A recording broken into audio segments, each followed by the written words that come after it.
Our philosophy was always that you should still leave room for the punter's imagination.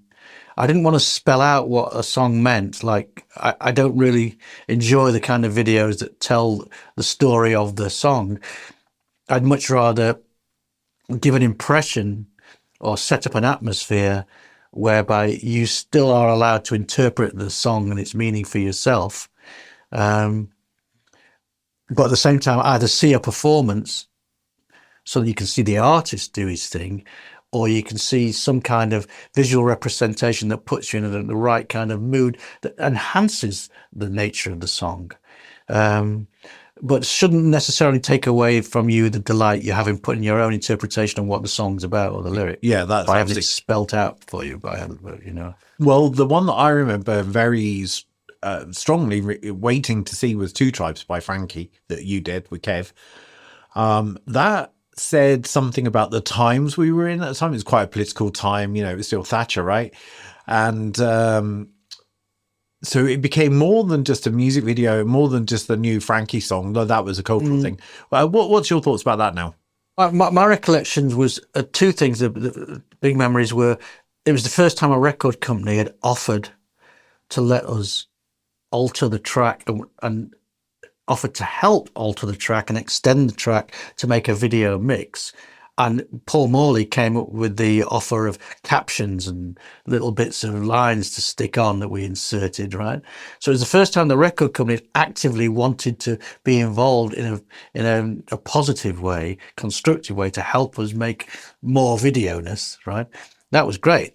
The other thing about that was the tragedy of the fact that the prosthetics that had to be made to make the actor, the stuntman that was going to play Ronald Reagan, and the other one that was going to play Chernyenko, they needed prosthetics to make them up. I think it was the night or 2 nights before the shoot, the young man who was making the prosthetics drove into a tree, was in a coma from which he died. And our producer had to go to his parents' house. He lived with his parents, and go into his bedroom and get the mask that he'd made of the actor so that he could build the prosthetics, and actually take that out of the room. And I wasn't there, but I imagine how horrendous that must have been. And then she got the people that made the puppets for Spitting Image to finish the prosthetic makeup, which wasn't quite as good as it could have been because it was done the night before the shoot, because this poor guy's work had been, this guy killed himself. So it was a bit of a bittersweet thing, that whole operation there. But it was an extraordinary shoot. Great fun of a shoot.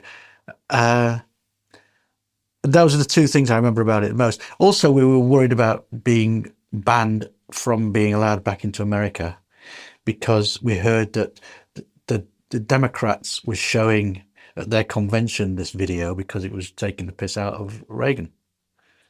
And we were told we might have trouble getting into the country, which we didn't.